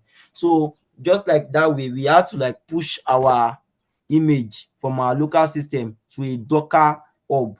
So Docker hub is like a repository for images. So what this ACR here means is Azure Container Registry. So this ACR is Azure's own version of Docker hub. So Docker hub is a place that is used publicly. And you remember I mentioned the last time that organizations don't like their stuff to be public. So organizations will prefer that you use something like a private container registry for you to store their Docker images. So this ACL gets automatically created alongside your AKS cluster. So any image that you want to use in your cluster, you will just push it, instead of pushing it to Docker Hub, you push it to your Azure Container Registry, and then you will now get your image from your Azure Container Registry inside your cluster.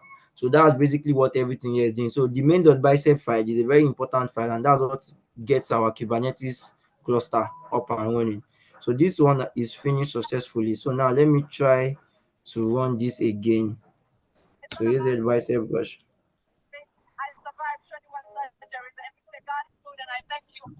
So we are still having the same, sorry. So we are still having the same issue.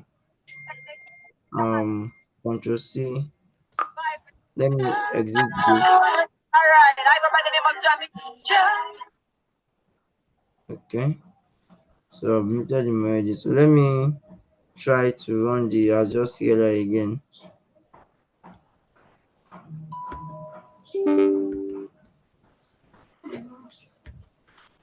So AZ bicep, or let me even first check my Azure version first to see if I'm using the correct version.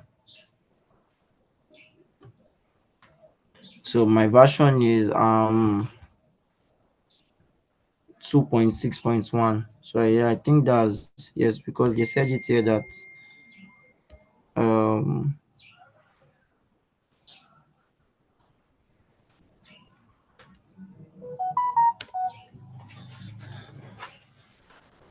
the issue is still persisting. So if this does not get sorted,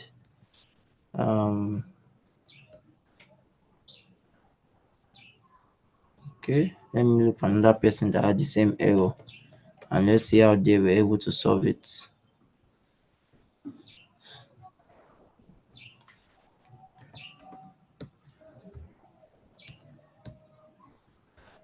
Okay, so the AZ by exactly.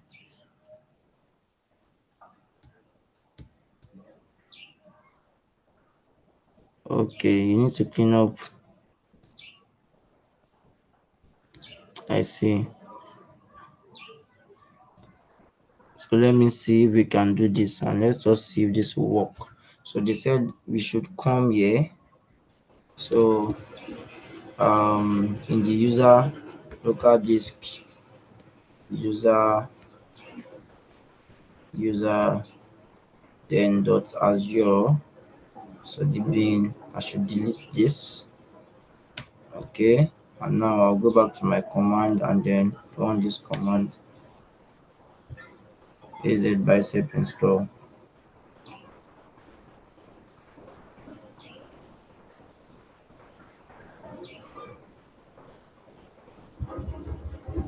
So let's see if this will get, if this will make it work. 5:47 already. We have just 13 minutes more.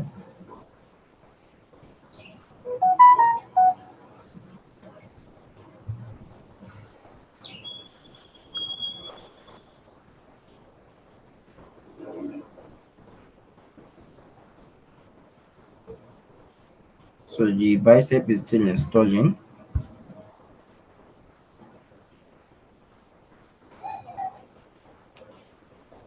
So that's one of the reasons why I try to do this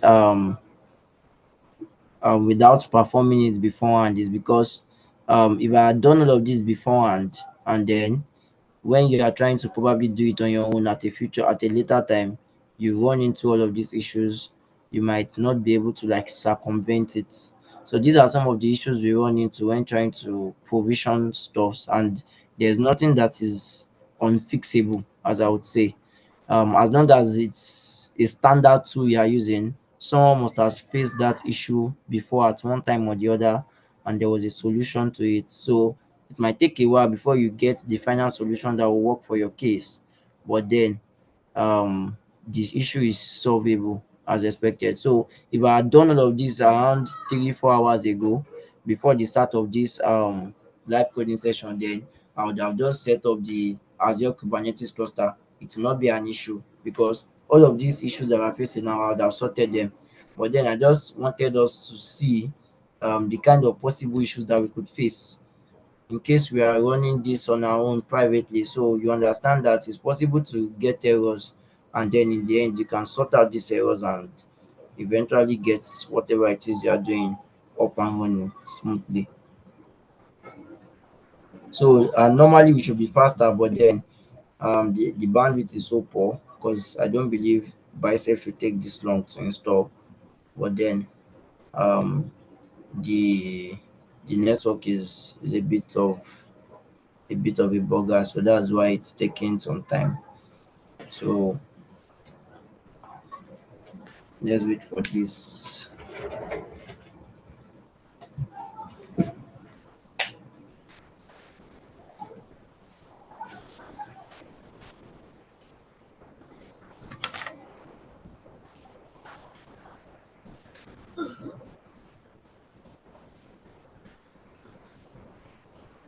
Right? That's the question, sir.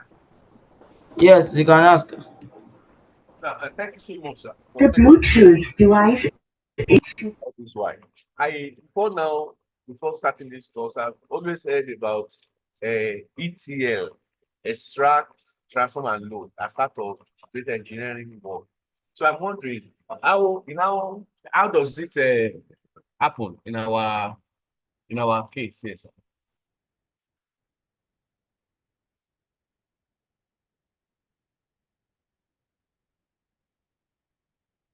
Hello, sir.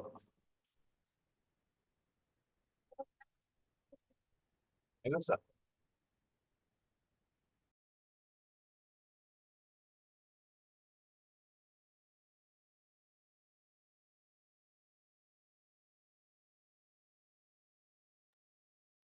Sir, how are you, sir?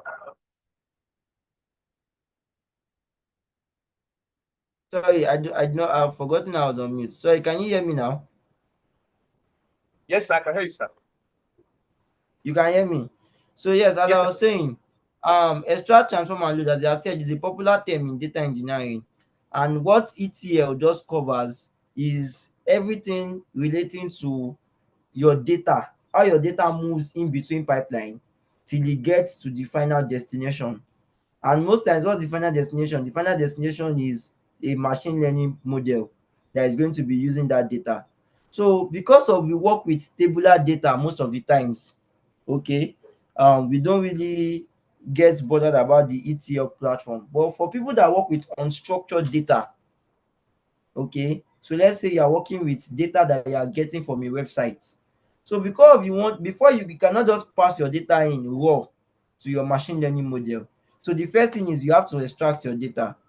It's just that's the basic, it's a very very direct word that just says what each of this. So the first stage is extraction of data. So let's say you are getting your data from a website. You extract your data using request module, or you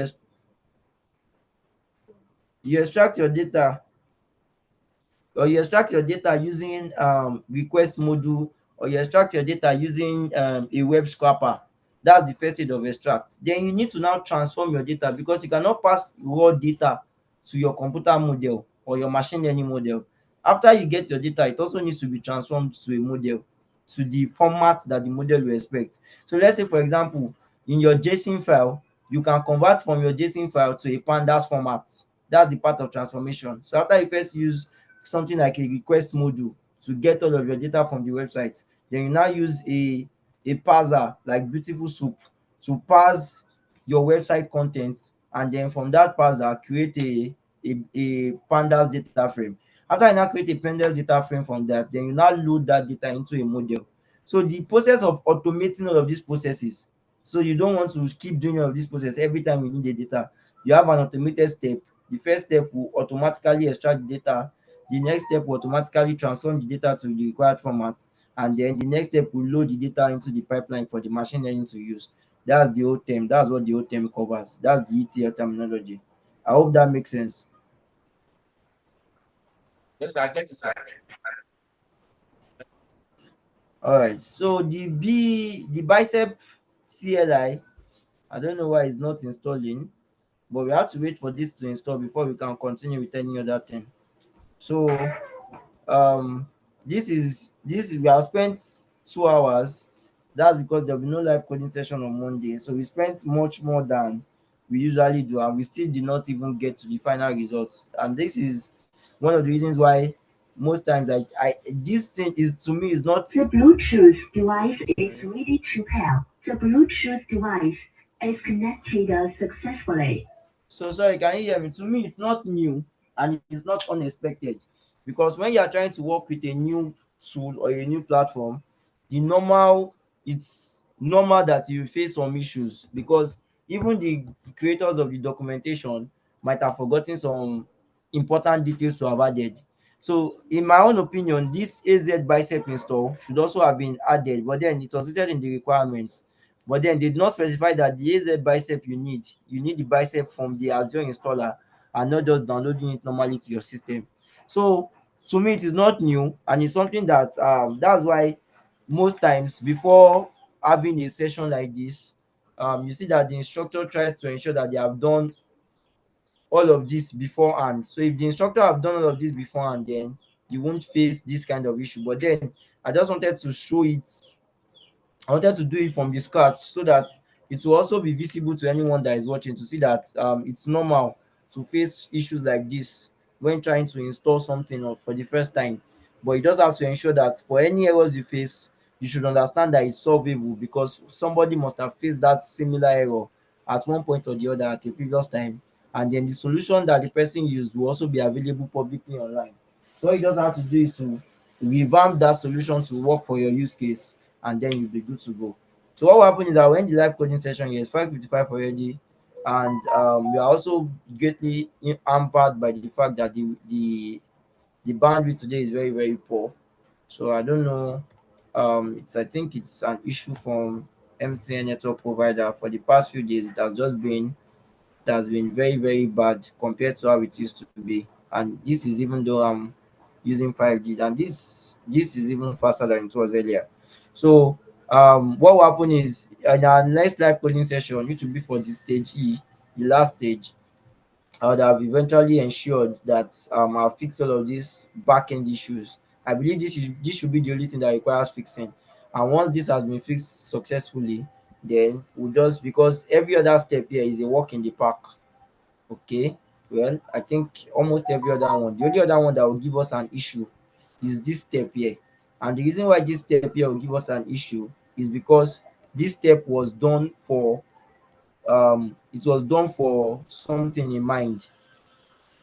It was done with KubeFlow in mind. So what me I will have to do now is I have to look for an equivalent way to run this command on a Windows system, and with that we are good to go, because the GitHub module has been the repo has been cloned successfully. So all we just have to do is to start from this particular place next time. So this is where we'll be starting from, to get this deployment. I will have to delete it also, because this deployment, they charge $0.6 per hour. So for every hour after I create this deployment and it works, for every hour this deployment is up and alive, you'll be charged $0.6. So that's why I'll just ensure that the deployment is up, and then I'll delete it to ensure that by the next time we'll be meeting for the next live coding session, I would have ensured that I try and ensure that every step and everything I face would have been sorted, so we can get it to then Sir, please, are you confirming that we're having another live coding session after today? No. That's for the next stage. The next stage. There will be no live coding session on Monday. There's no next stage. This is the final stage. This is stage E. Yes, that's the Okay. final stage. I see. I see. So this is stage E. I was thinking we're still in stage D. I don't know that stage D has been And please, can completed. I ask that? Yes, I can That hear is you. very wonderful. Now, but then having to part with you in a few minutes is kind of heartbreaking. Is there a possibility of having some post-internship support or connect with you one way or another, sir? With me, well, I think it's possible. Yeah. So probably I don't. We don't respond to DMs with Amoye. Okay, but I think you are someone that I know, not even from this. I think you also participated in the Python bootcamp, if I remember correctly. Someone was there, yes, and I attended to. Yes. Exactly. So I understand, and I think this is your second call. So I understand. What I'm just trying to say is possible. I and most of my Amoye peers, we still communicate even to this day. I mean, people that were in the same cohort together, and you still communicate. So you can use LinkedIn. So I think you can just.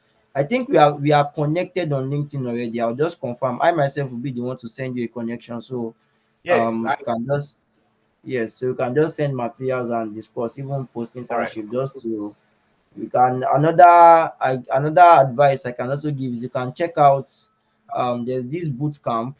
Sorry, let me try to confirm their name for Mlops. Zoom camp. Yes, their name is Zoom camp. ZOOMCAMP. Okay, so you can also enroll for Zoom camp, and Zoom camp is totally free, just like Amoye, and is also self-paced. There are no, I think depending on the mode of interaction or the mode of course you are taking with Zoom camp, you can either have these kind of sessions with them where they just, but then it's just YouTube sessions. But Zoom camp have they have a larger team, and therefore they have better resources, let me put it that way, or if not better, they have wider resources and a wider range. So if you enroll for Zoom camp, they also have all of these courses on Kubernetes, Spark, PySpark, a lot of data engineering agnostic tools where it will also help you a lot. So you can just check it out online. ZOOMCAMP. So it's also something you can use as your post Amoye internship to also increase your knowledge in the data engineering Yes, I'm aspects. checking now, but I can't get their website. There's sort of I'm seeing GitHub and the likes.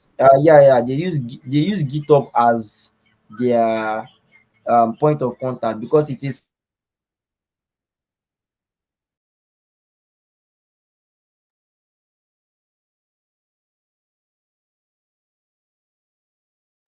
Hello.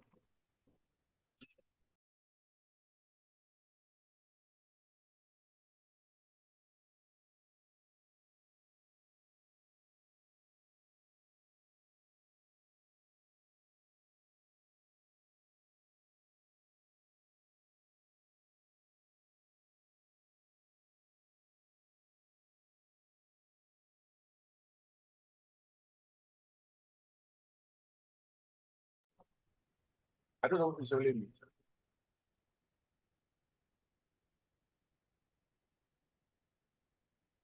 Can't seem to.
Hello?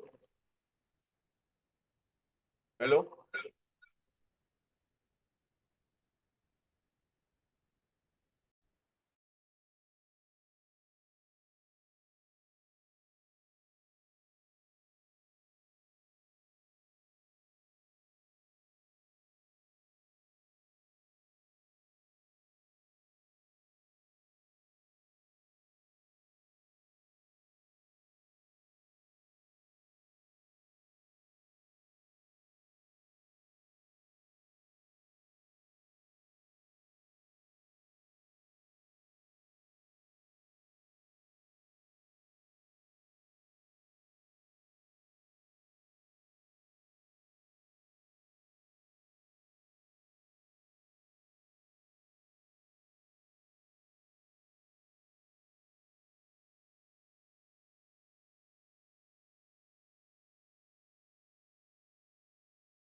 Hello, can you hear me?